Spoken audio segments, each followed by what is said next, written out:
I really think you should do it because, first off, because you want to, and second off, so you can help your community, because I feel like if we don't have a sense of community, really what is our purpose here? We should all be helping out each other. Like, everyday life is sort of mundane, and you kind of forget about these things that are going on in the world.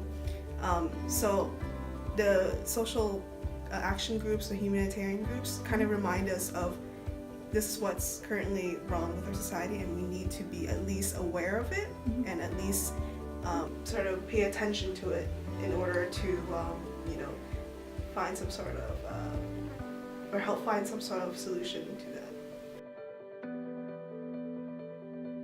I think they're very important, like given a lot of societal implications. Like for mental health, there's a big stigma surrounding it, and we work to like break that down. There's a lot of other words like Black Lives Matter that are fighting for human rights, and I think it's very important that we take to heart what they're working towards. So I think they're important because it will give us a sense of community, and I think we should all be connected in some sort of way so that we all can relate to each other, and it just creates positivity. I think these groups are awesome at gathering people who have some sort of the same passion towards these causes or these, or finding a solution to these problems. So I think it does a great job at, I guess, uniting people into one goal. Whether you guys come from different backgrounds or such, I think it's just it's a great unifier. Where we have like a My Story event where people come out and share their experiences in life with mental illnesses, whether personal or like a close family friend, and we have a bunch of people gathered around to like listen to their stories and sort of like relate to how My Story like reflected on, like made them reflect on something in their life, and how similar like we all are in our struggles even though we don't see it on the outside. As students, we don't have that medical expertise to actually go to Vietnam and go to these rural areas and treat the patients. But what we can do is to educate the patients that we visit at the clinics, at the free health clinics that we set up for them.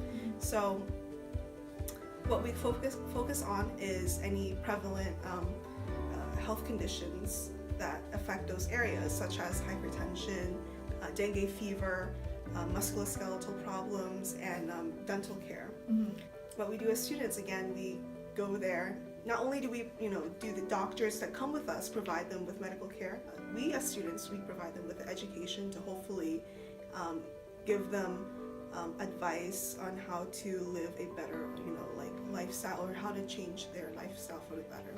Well, it started out, I was in the pre-vet society because I was a pre-vet or major classification, and we were all talking one day before the meeting, and we were like, why is there no groups on campus that help out animal shelters? It's like they help out humans and all that, but we were like, we love animals, so why is there no animal shelter groups? So we were like, let's make one. So that's why it started. We all basically just loved animals. So NAMI was founded sort of like as a conjunction with Active Minds on campus. Active Minds was more of a focus on suicide on college campuses, and NAMI was founded to like educate the public surrounding like mental health in general, as opposed to just like one of the direct like effects of mental health, stigmatization. And so NAMI was like a general umbrella as opposed to like a specific focus, and so it was made to like educate the public and break down the stigma. When I was a freshman, I was a bit lost. I kind of had an idea of what I wanted to do in terms of like what I want, in a career. So I wanted to go towards medicine. And, I kind of just went around to those pre-med society, those like, med societies, and they want to lure you in with their, cool events.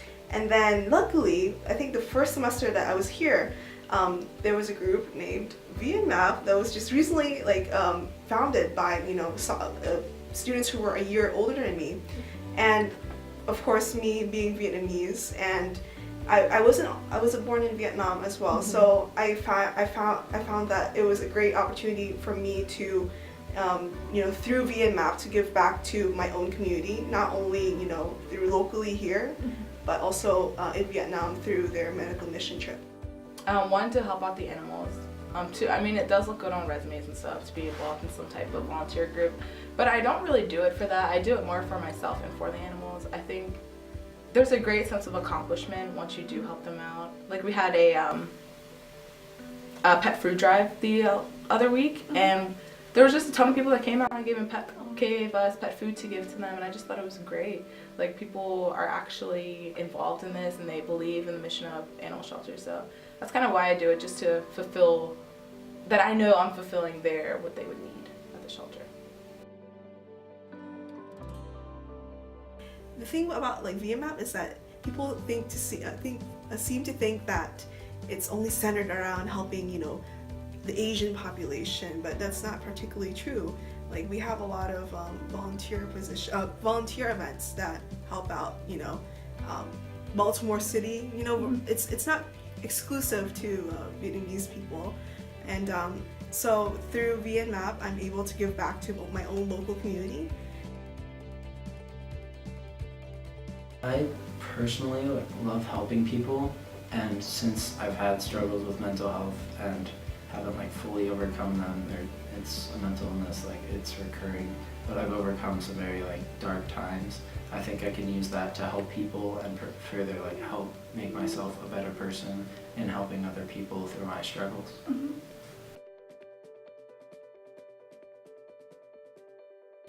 For myself, I want just the awareness that animal shelters exist and that people in the shelters need help to run the shelters. So I think spreading the word on campus, not only here but also in the community, just letting people know that they do exist and they love volunteers. Shoot, just come and they'll take you in. So I just think spreading the word that help is needed and we can offer that help.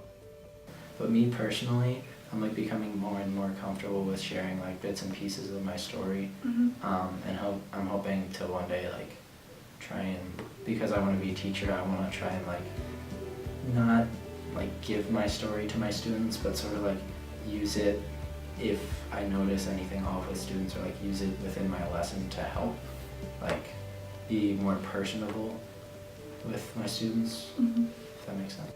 I think that my drive towards medicine has become stronger. I think I learned the altruistic sort of nature about what medicine is. Medicine is a lot about, not only the challenging part about learning the science behind why we have certain diseases, but there's also a huge part of being selfless, because eventually, when you become a healthcare professional, the lives of your patients are on your hands. You're basically responsible for them. So in a way, you have to learn to become selfless in that matter. I think people are looking at it and realizing that mental health is a big crisis, and we need to take more action for it, because currently there's not that much that people with mental health conditions can go to. And I think outside of the US, I personally haven't experienced it, but I know we recently did a presentation with SASA, the South Asian Student Association.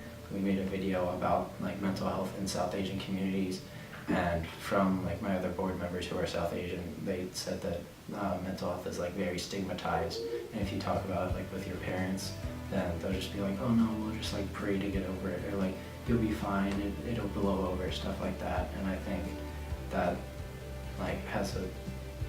that's a good idea of where the world is surrounding mental health, but we need to work against that. We're working towards a bigger issue. It's not just here on campus. We're working towards national issues, and we're working to break down things that end up with sometimes death, and some people have to drop out of school because of it, and we're working to make it a more hospitable place for people with mental health conditions. I think it needs attention, because I think VMAP brings the issues of health disparities, especially in Vietnam. And I mean, I'm not saying Vietnam only faces these health disparities in terms of accessibility to healthcare and proper medical care, but by bringing your attention to this, I think it also helped you like widen your horizon of, you know, of things that happen beyond, you know, your scope, what, you know, beyond the comfort zone of United States. I think they deserve more attention because just there's a lot of organizations and people in this world that need help, and a lot of us are in a place where we can help them. And I feel like once you help out someone, that's just a domino effect. Everyone's going to start helping, and we can all be conjoined as one. Just, I don't know, offer each other assistance when needed, and you'll be granted that back.